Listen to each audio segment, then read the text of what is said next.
everyone, welcome back to my channel. It's me, MissBeeline, and today's video is going to be quite different. Well, I have to say that this video is actually inspired by some of the storytime videos that I have seen floating around YouTube for quite some time. Some of them I actually enjoy, although some of them are a little over the top. This video is actually primarily for parents. I am not a parent. I have no children. My husband and I have plenty of godchildren, but we have had no children. So I didn't have any children before I met him, and we've been married for almost 10 years and we have no children.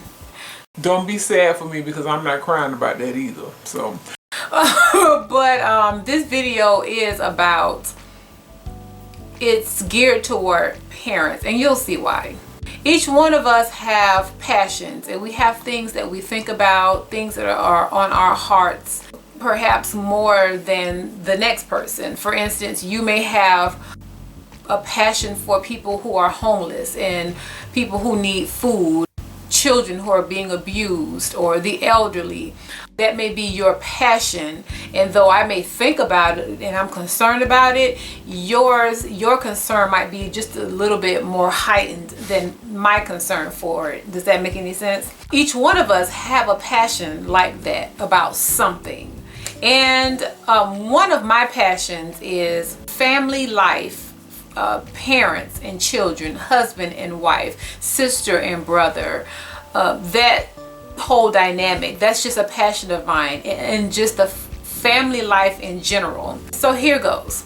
I am 40 years old, and all of my life, or as far back as I can remember, I have always been tall. Right now I am 5'10". I've been 5'10" for years now. I don't think I'm going to grow anymore. For the majority of my life, especially like in the younger years up until maybe high school maybe, I was not only tall, but tall and thin, tall and skinny, really bony, skinny, just legs. When I was growing up, like in kindergarten, first grade, elementary, I can literally remember not really liking the fact that I was so tall. And one of the main reasons I didn't like it is because everyone in my class, especially girls, okay, it's kind of like the whole frame, especially in America, is for men to be tall, women to be shorter.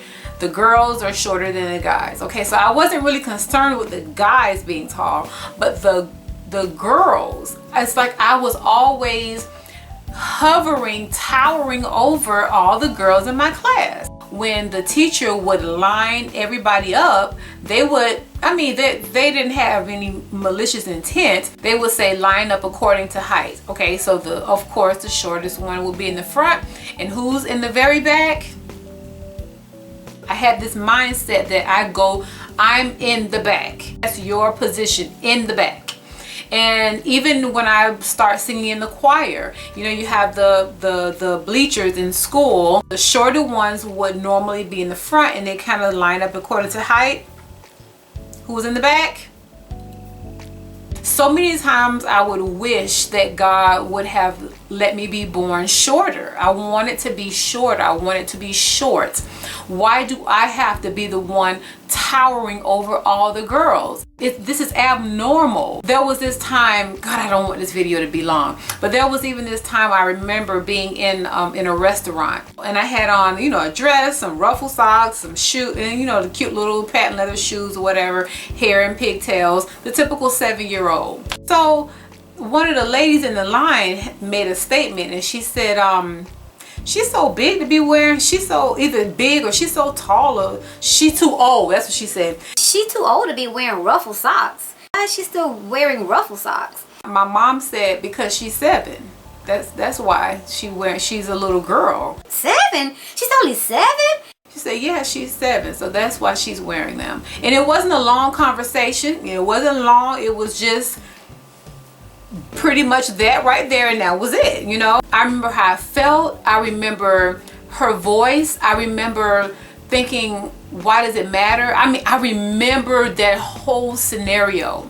So now let's kind of hone it into the parents so I can close out this video. I really don't want this to be long. So parents, what am I saying to you? It is so very important that you not only be cognizant of this fact, but that you make it a priority to please make your child or your children feel like if nobody in this world gets you, I get you. Make them feel like if everybody in this world talks about you, make you feel some type of way, me as your mom, me as your dad, or whatever guardian you are, you will never have to deal with that from me, ever, ever, ever, ever. This home is your safe haven. I'm not going to be the one who's always pointing out the obvious.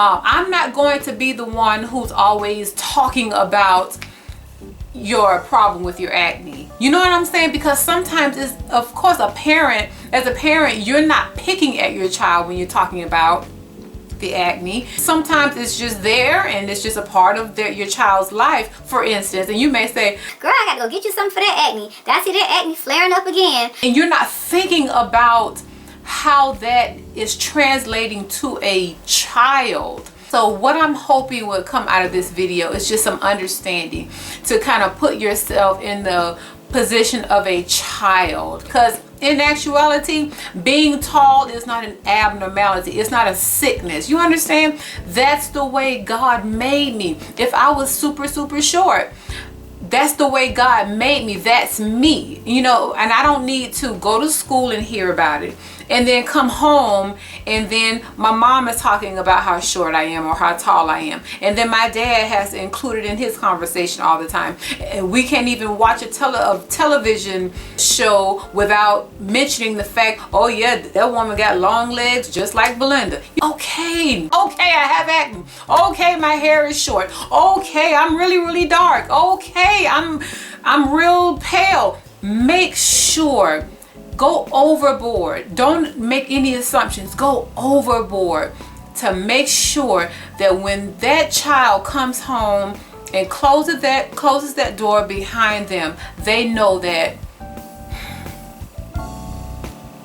I'm home. I'm home. And my home does not feel and it does not look like school. I'm home. And in my home, it does not sound like, it does not look like the school bus. It does not sound like, it does not look like the playground. I'm home among people who get me. They understand me. I can let my hair down, all of my flaws, everything about me, and it's all right. And sometimes, believe it or not, trust me, please trust me, sometimes affirmation comes in the things that you don't say. When you do not say something, when you close your mouth, when you see and don't see, sometimes that's affirmation in and of itself. It's not always, oh, you're doing good. Oh, I don't see that acne. Oh, I don't see this. Oh, I don't see those scars on your skin. Sometimes just don't say anything. Just don't mention it. Sometimes that's all the affirmation a person needs. Pointing out the obvious, a lot of times, it does more harm than good. So, especially with regard to children, that's so heavy on me because I see it all the time. I hear it all the time. How parents, some of them don't mean any harm at all. They just don't know the repercussions or the possible repercussions that their actions could potentially have. So anyway, I hope that the way it was in my head and in my heart, it came out that way. I hope that it made some sense and it didn't sound like a bunch of gibberish, because I really did want to get this message out to any parents who may run across this video, or any of my subscribers who are still parents of minors, even some adult children. And come to think of it, you know, this principle is good for any type of interaction with people, but especially I wanted to talk to the parents. So how do you feel about this subject? Do you have any children who are dealing with things like short hair, they have to wear glasses, they may be bow leg, or they may have big feet, they may have acne, they may be really dark, or they may be red, they may have freckles. You have minors who you are currently raising, and perhaps this spoke to you in some way. Do you agree? Do you disagree? Do you have anything to add? Because again, I'm not a parent. I'm talking from the position of the child, so to speak. You never know who you may help. Thank you for lending your ear. Let's help our children. Let them come home to safe havens and among people who they know get them, love them, and understand them. And let them know that if no one else is in your corner, I am in your corner. Thanks for watching this video, and please join me for the next one.